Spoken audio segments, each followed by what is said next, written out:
Welcome to Dark Psychology World Channel. I hope you like it.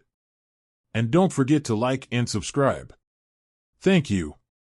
Now I will start reading this book to you. Many individuals have witnessed events before they actually took place in other words before they happened in our three-dimensional world. It is believed that events can be observed before they happen in our three-dimensional space, suggesting that there may be a plan for life on Earth that exists in another dimension and is gradually unfolding in our reality. If the events observed did not originate in this world, then, logically speaking, they must have come from elsewhere. Everything that can be observed before it happens here must be predetermined from the perspective of a person living in a three-dimensional world. So can we change what lies ahead? Lesson 1: Living in 4 dimension. I aim to highlight the potential within every individual and demonstrate that we have the power to shape our own future. Once we make a change, our future follows a predetermined path. From that point onward, a future that aligns with the alteration we've made. Man's future is characterized by its remarkable flexibility. His attitudes have a greater impact than his actions. Man's concept of himself forms the foundation for everything. His actions and experiences are a direct result of his self-perception, with no other factors involved. If he had a different understanding of himself, his actions would be different. Changing one's concept of self has a direct impact on their future, while any change in their future experiences also affects their concept of self. Assumptions that may seem insignificant can actually have significant effects. It's important for us to reconsider our views on assumptions and acknowledge their ability to create change. Every transformation occurs within the realm of consciousness. The future, despite being meticulously planned, can have multiple outcomes. We are constantly faced with the decision of which path to take in our lives. Everyone has two distinct perspectives on the world, one that is grounded in nature and another that is more spiritual in nature. We can distinguish between them as our everyday awareness, which is influenced by our senses, and a focused imagination, which is driven by our desires. Reality is limited to the present moment. From a straightforward perspective, the past and future exist only in our imagination. The spiritual perspective, however, perceives the contents of time. Events are perceived as separate entities, much like objects in space. The spiritual view sees the past and future as a unified whole in the present. The understanding of the spiritual man differs from that of the natural man. Our limited perception prevents us from seeing what is truly there to develop the ability to perceive the unseen. It is helpful to regularly detach our minds from sensory evidence and instead concentrate on an invisible state. By mentally experiencing and sensing it, we can make it feel as real as our physical surroundings. When you concentrate deeply on something, other distractions fade away. All we need to do is focus on the desired state, and we will be able to see it. By redirecting our focus away from the physical realm and towards the unseen, we can cultivate a spiritual perspective that allows us to perceive the invisible. With a bit of practice, we can learn to harness the power of our imagination to shape our future according to our desires. Understanding the desire that drives action is essential. Without a desire to move, we are unable to lift a finger. We always pursue the longing that currently controls our thoughts, regardless of our actions. Breaking a habit becomes more appealing when our motivation to quit outweighs our motivation to keep going.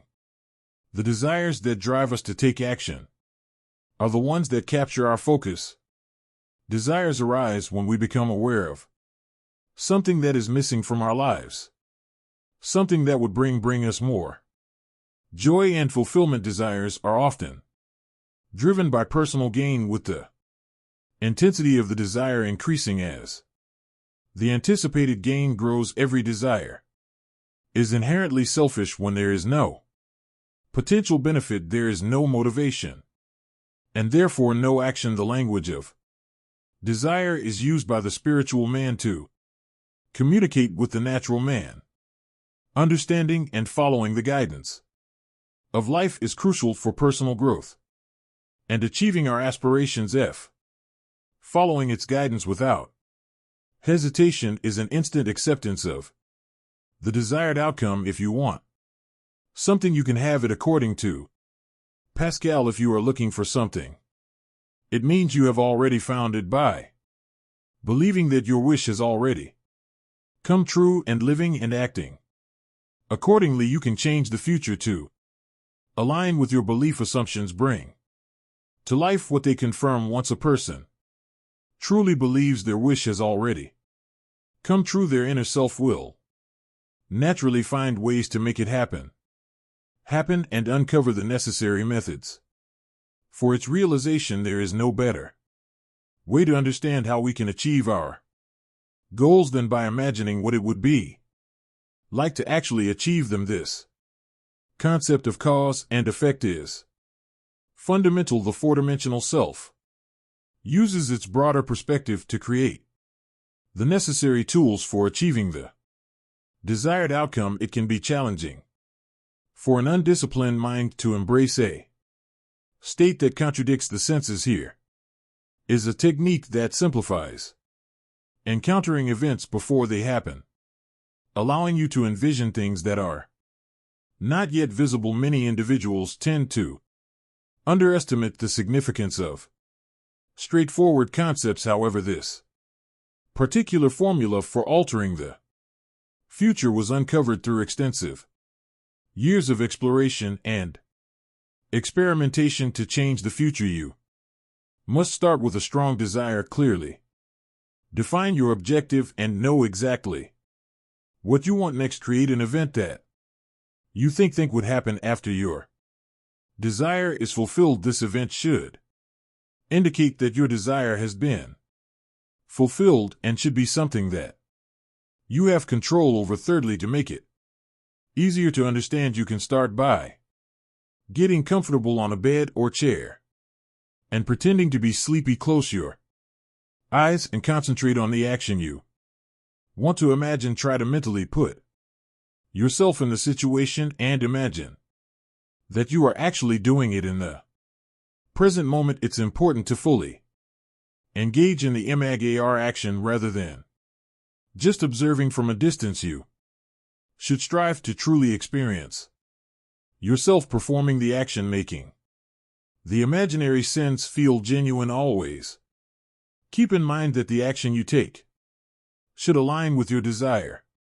Additionally, immerse yourself in the action until it feels real and vivid. For instance, let's say you're aiming for a promotion at work. Receiving congratulations is something that typically happens when you achieve what you want. Choose this action to imagine and focus on. Relax your body and enter a relaxed state similar to sleep, but where you can still guide your thoughts. Stay alert and attentive without any strain. Picture a friend standing in front of you. Reach out and place your hand in his. Begin by perceiving it as tangible and authentic. Then engage in a fictional dialogue that aligns with the unfolding events. Imagine yourself in the present moment receiving congratulations for your good fortune.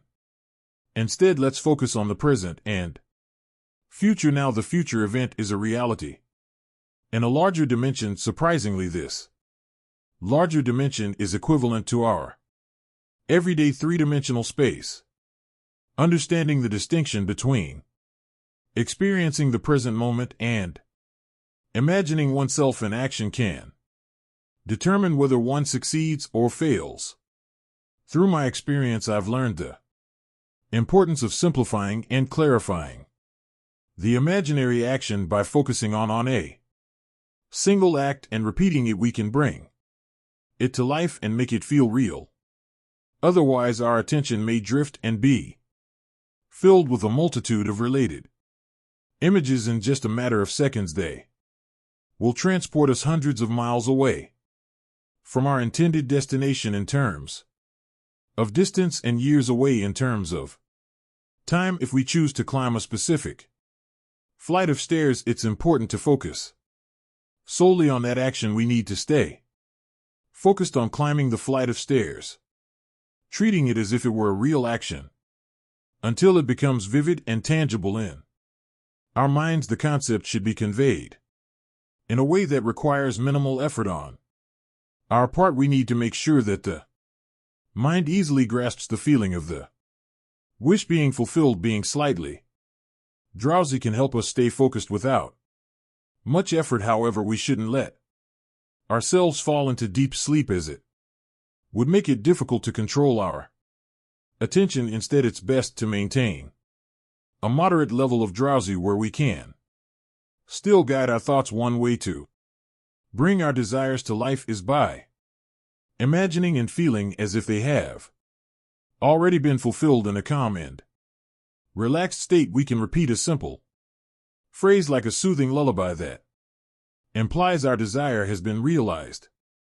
This can be done with gratitude, as if we are thanking a higher power for making it happen. On the other hand, if we want to explore a bigger world, we need to stay active until we fall asleep. Imagine vividly what you would experience if you achieved your goal, and eventually you will encounter it in reality just as you envision. Nourish the mind with premises, statements believed to be true, because assumptions, even if they are not tangible, can become facts when they are consistently embraced and start to feel real. All means that support the realization of an assumption are considered favorable. It has a profound impact on everyone, guiding their actions, words, and movements towards its realization. In order to grasp how individuals shape their future in alignment with their assumptions, it is important to comprehend the concept of a dimensionally larger world. This larger world is where we venture to make changes to our future. When we observe an event before it happens, it suggests that the event was already set in motion from our perspective in the three-dimensional world. Thus, in order to alter the conditions in the three dimensions of space, we must first modify them in the four dimensions of space. It is challenging for humans to comprehend the concept of a world that is larger in dimensions, and they would likely reject the idea of a self that exists in such a world. He has a good grasp of the three dimensions of length, width, and height. He believes that if there were a fourth dimension, it would be just as apparent to him as the other dimensions. A dimension is not just a line. It encompasses various ways in which an object can be measured, each distinct from the others. To measure a solid in the fourth dimension, we can measure it in any direction other than its length. Width and height are their alternative methods for measuring an object aside from its dimensions of length, width, and height. Time quantifies my existence without utilizing the three dimensions of length, width, and height. Objects cannot appear or disappear instantaneously. You can easily measure its appearance and disappearance. It lasts for a specific duration. Measuring its lifespan doesn't require complicated measurements like length, width, and height. Time is definitely a fourth way of measuring an object. The more dimensions an object has, the more substantial and real it becomes. A straight line which lies entirely in one dimension acquires shape, mass, and substance by the addition of dimensions with new quality with time. The fourth dimension give which would make it just as vastly superior to solids as solids are to surfaces, and Surfaces are the lines. Time is a medium for changes in experience because all changes take time. The new quality is changeability. Observe that if we bict a solid, its cross-section will be a surface. By bisecting a surface we obtain a line, and by bisecting a line we get a point. This means that a point is but a cross-section of a line, which is in turn but a cross-section of a surface, which is in turn but a cross-section of a solid, which is in turn, if carried to its logical conclusion, but a cross-section of a four-dimensional object. We cannot avoid the inference that all three-dimensional objects are but cross-sections of four-dimensional bodies, which means when I meet you, I meet a cross-section of the four-dimensional you, the four-dimension self that is not seen. To see the four-dimensional self, I must see every cross-section or moment of your life, from birth to death, and see them all as coexisting. My focus should take in the entire array of sensory impressions which you have experienced on Earth, plus those you might encounter. I should see them not in the order in which they were experienced by you, but as a present whole, because change is the characteristic of the fourth dimension. I should see them in a state of flux, as a living animated whole. If we have all this clearly fixed in our minds, what does it mean to us in this three-dimensional world? It means that if we can move along time's length, we can see the future and alter it as we so desire. This world which we think so solidly real is a shadow out of which and beyond which we may at any time pass. It is an abstraction from a more fundamental and dimensionally larger world, a more fundamental world, abstracted from a still more fundamental and dimensionally larger world, and so on. To infinity, the absolute is unattainable by any means or analysis, no matter how many dimensions we add to the world. Man can prove the existence of a dimensionally larger world simply by focusing his attention on an invisible state and imagining that he sees and feels it. If he remains concentrated in this state, his present environment will pass away, and he will awaken in a dimensionally larger world where the object of his contemplation will be seen as a concrete objective reality. Intuitively, I feel that were he to abstract his thoughts from this dimensionally larger world and retreat still farther within his mind, he would again bring about an externalization of time. He would discover that every time he retreats into his inner mind and brings about an externalization of time, space becomes dimensionally larger, and he would therefore conclude that both time and space are serial, and that the drama of life is but the climbing of a multitudinous dimensional time block. Scientists will one day explain why there is a serial universe, but in practice, how we use this serial universe to change the future is more important.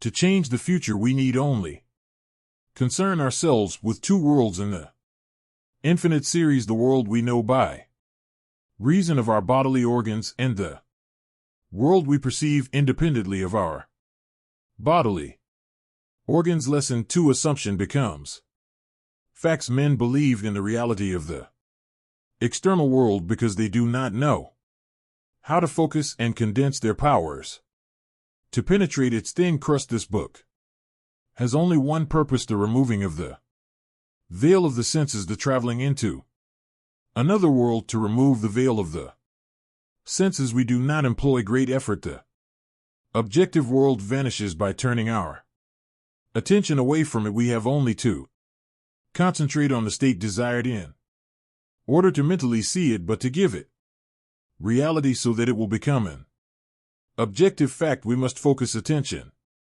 upon the invisible state until it has the feeling of reality. When through concentrated attention our desire appears to possess the distinctness and feeling of reality we have given it the right to become a visible concrete fact.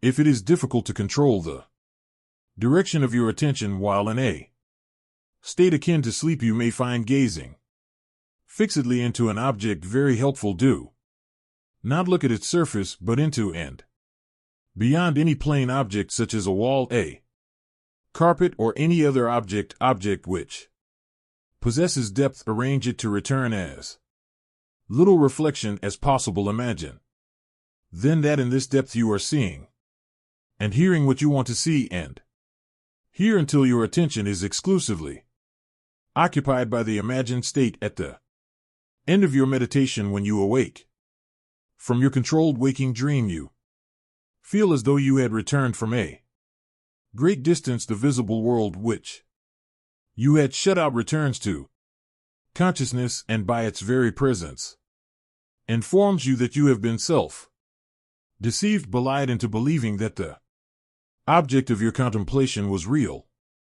But if you know that consciousness is the one and only reality, you will remain faithful to your vision, and by this sustained mental attitude confirm your gift of reality and prove that you have the power to give reality to your desires, that they may become visible concrete facts. Define your ideal and concentrate your attention upon the idea of identifying yourself with your ideal.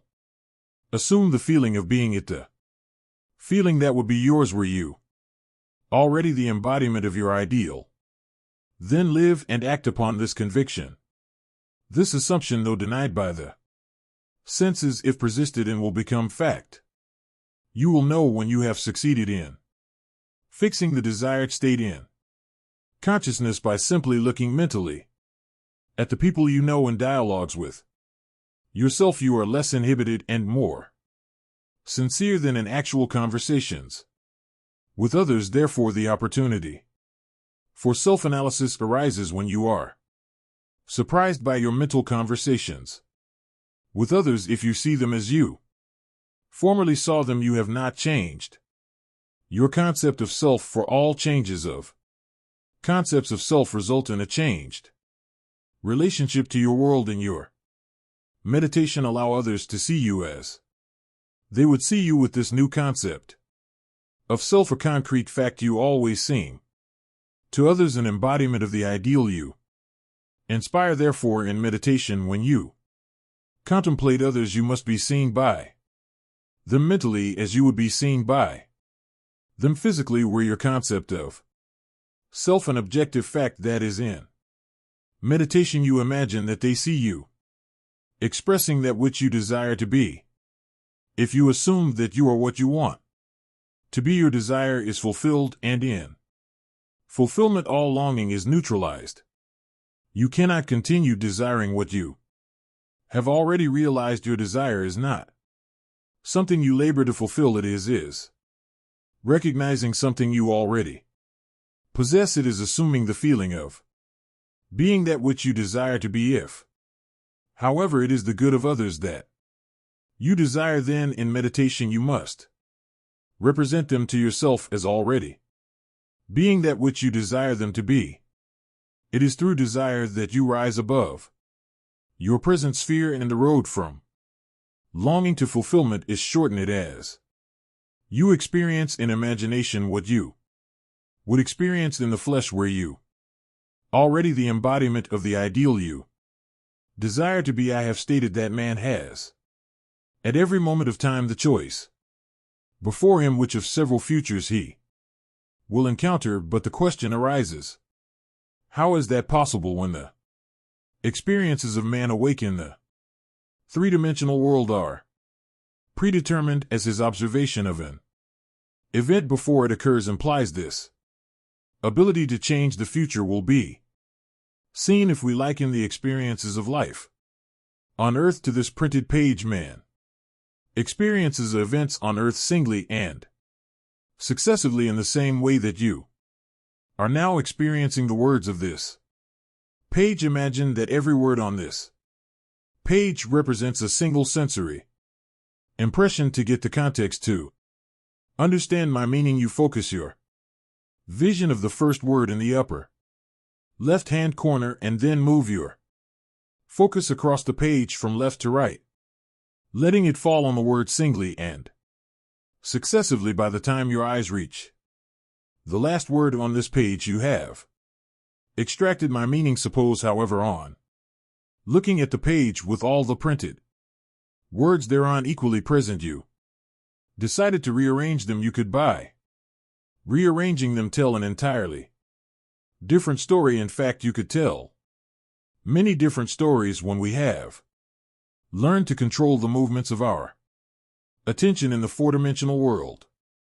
We shall be able to consciously create circumstances in the three-dimensional world. We learn this control through the waking dream, where our attention can be maintained without effort, for attention minus effort is indispensable to changing the future. We can, in a controlled waking dream, consciously construct an event which we desire to experience in the three-dimensional world. The sensory impressions we use to construct our waking dream are present realities displaced in time or the four-dimensional world. All that we do in constructing the waking dream is to select from the vast array of sensory impressions those which, when they are properly arranged, imply that we have realized our desire with the dream.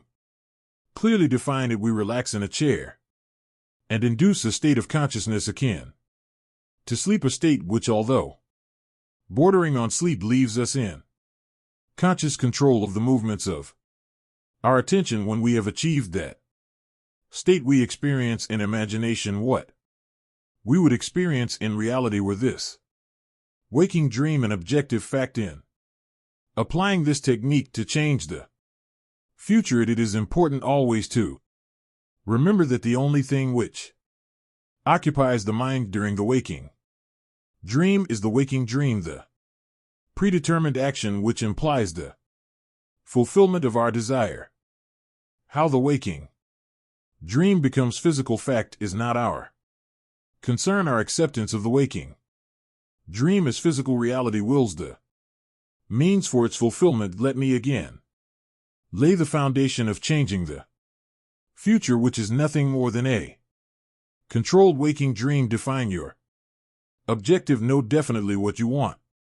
Construct an event which you believe you will encounter following the fulfillment of your desire, something which will have the action of self predominant, an event which implies the fulfillment of your desire. Immobilize the physical body and induce a state of consciousness akin to sleep. Then mentally feel yourself right into the proposed action, imagining all the while that you are actually performing the action here and now, so that you experience in imagination what you would experience in the flesh were you now to realize your goal. Lesson 3: Your own wonderful imagination. Men claim that a true judgment must conform to the external reality to which it relates. This means that if I, while in prison, suggest to myself that I am free and succeed in believing that I am free, it is true that I believe in my freedom, but it does not follow that I am free, for I may be the victim of illusion, but because of my own experiences I have come to believe in so many strange things that I see little reason to doubt the truth of things that are beyond my experience. We are called upon to deny the evidence of our senses and to imagine as true of our neighbor that which makes him free. Ye shall know the truth, and the truth shall make you free. To know the truth of our neighbor, we must assume that he is already that which he desires to be. Any concept we hold of another that is short of his fulfilled desire will not make him free, and therefore cannot be the truth. Instead of learning my craft in schools, where attending courses and seminars is considered a substitute for self-acquired knowledge, my schooling was devoted almost exclusively to the power of imagination. I stayed for hours imagining myself to be other than that which my reason and my senses dictated.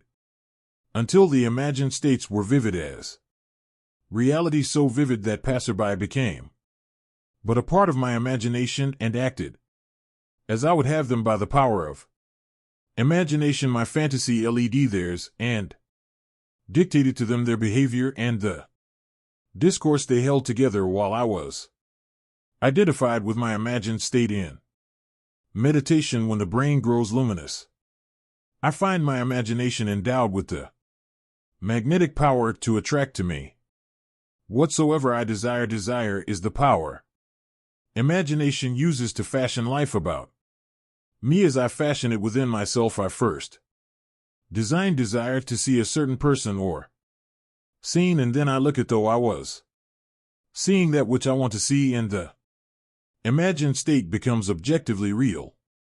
I desire to hear, and then I listen as though I were hearing, and the imagined voice speaks that which I dictate as though it had initiated the message. I could give you many examples to prove my arguments, to prove that these imagined states do become physical realities, but I know that my examples will awaken in all who have not met the like, or who are not inclined towards my arguments, a most natural incredulity, for I have an intense meditation called things that were not seen as though they were, and the unseen not only became seen, but eventually became physical realities by this method, first desiring and then imagining that we are experiencing that which we desire to experience. We can mold the future in harmony with our desire, but let us follow the advice of the prophet and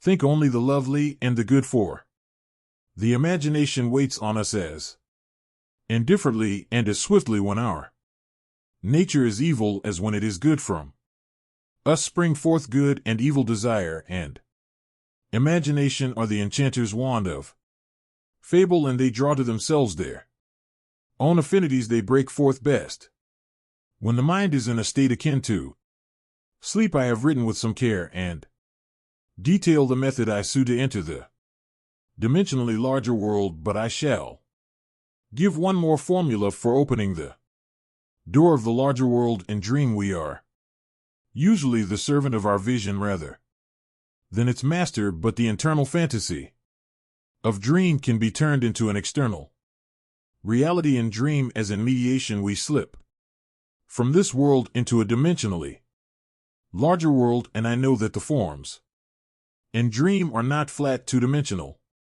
images which modern psychologists believe them to be. They are substantial realities of the dimensionally larger world, and I can lay hold of them. I have discovered that if I surprise myself dreaming, I can lay hold of any inanimate or stationary form of the dream, a chair, a table, a stairway, a tree, and command to awake while firmly holding on the object of the dream. I am pulled through myself with the distinct feeling of awakening from dream. I awaken in another sphere holding the object of my dream, to find that I am no longer the servant of my vision, but its master, for I am fully conscious and in control of the movements of my attention. It is in this fully conscious state, when we are in control of the direction of thought, that we call things that are not seen as though they were. In this state we call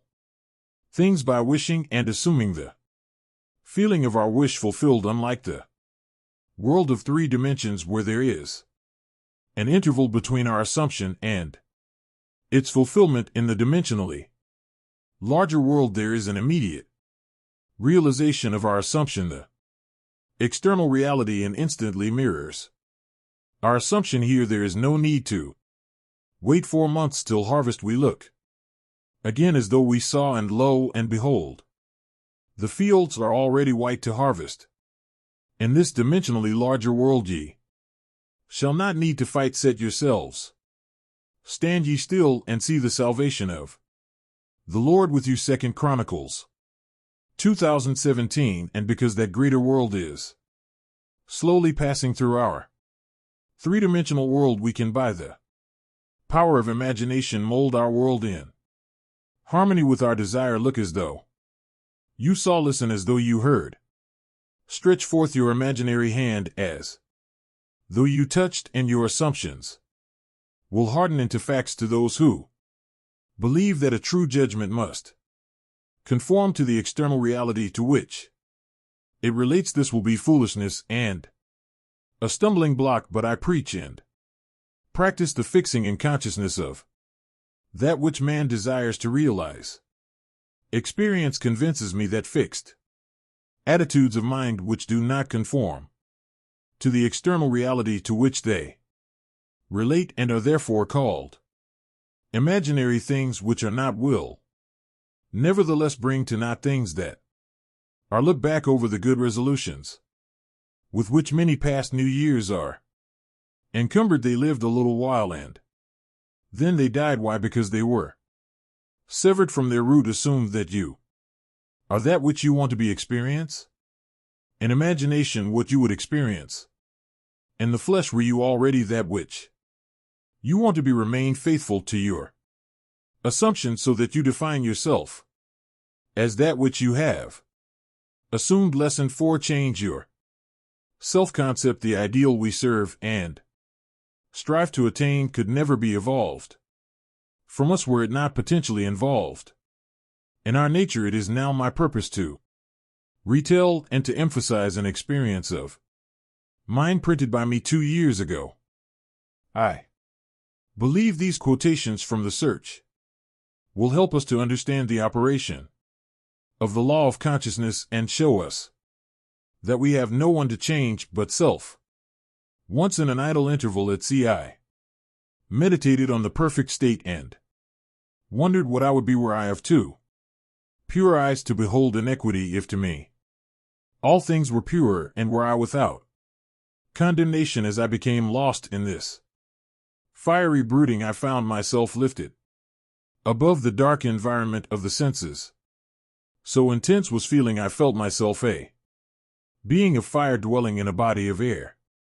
Voices as from a heavenly chorus with the exaltation of those who had been conquerors in a conflict with death were singing, He is risen, and intuitively I knew they meant me. Then I seemed to be walking in the night. I soon came upon a scene that might have been the ancient pool of Bethesda, for in this place lay a great multitude of impotent folk, blind, halt, withered, waiting not for the moving of the water as of tradition, but waiting for me. As I came near without thought or effort on my part, they were one after the other, molded as by the magician of the beautiful eyes, hands, feet, all missing members were drawn from some invisible reservoir and molded in harmony with that perfection which I felt springing within me when all were made perfect. The chorus exalted, It is finished. Then the scene dissolved, and I awoke. I know the vision was the result of my intense meditation upon the idea of perfection, for my meditations invariably bring about union with the state contemplated. I had been so completely absorbed within the idea that for a while I had become what I contemplated, and the high purpose with which I had for that moment identified myself drew the companionship of high things and fashioned the vision in harmony with my inner nature. The ideal with which we are united works by association of ideals to awaken a thousand moods, to create a drama in keeping with the central idea. My mystical experiences have convinced me that there is no way to bring about the outer perfection we seek other than by the transformation of ourselves in the divine economy. Nothing is lost. We cannot lose anything save by descent from the sphere where the thing has its natural life. There is no transforming power in death, and whether we are here or there, we fashion the world that surrounds us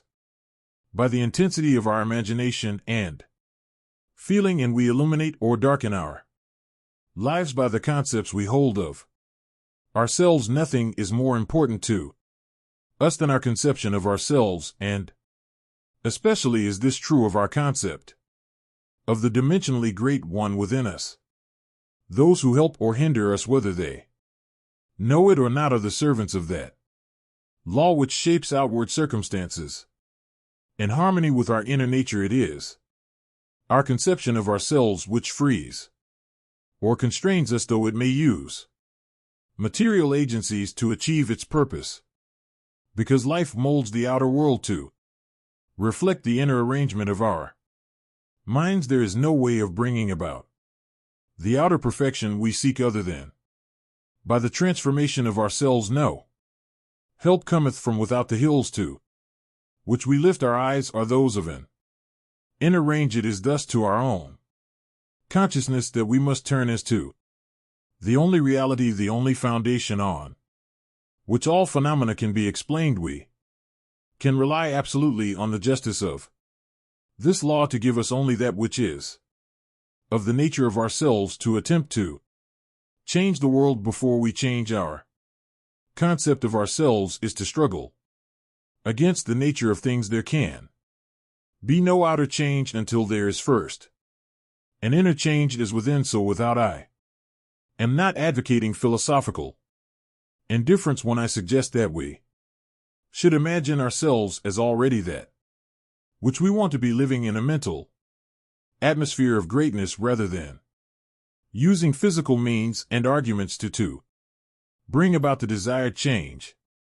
Everything we do unaccompanied by a change of consciousness is but futile readjustment of surfaces. However we toil or struggle, we can receive no more than our assumptions affirm. To protest against anything which happens to us is to protest against the law of our being and our rulership over our own destiny. The circumstances of my life are too closely related to my conception of myself not to have been formed by my own spirit from some dimensionally larger storehouse of my being. If there is pain to me in these happenings, I should look within myself for the cause, for I am moved here and there and made to live in a world in harmony with my concept of myself. Intense meditation brings about a union with the state contemplated, and during this union we see visions, have experiences, and behave in keeping with our change of consciousness. This shows us that a transformation of consciousness will result in a change of environment and behavior. All wars prove that violent emotions are extremely potent in precipitating mental rearrangements.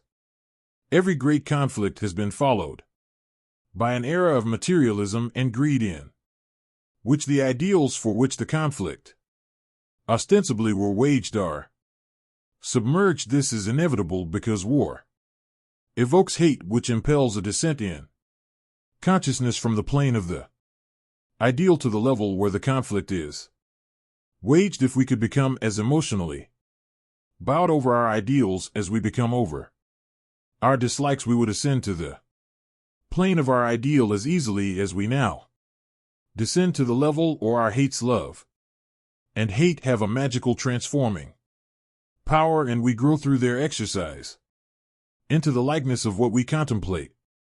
By intensity of hatred, we create in ourselves the character we imagine in our enemies. There is nothing to change but our concept of self. As soon as we succeed in transforming self, our world will dissolve and reshape itself in harmony with that which our change affirms. Thank you for taking me on this journey with you. This is Dark Psychology World Channel. Thanks for watching. Don't forget, subscribe, like, and share.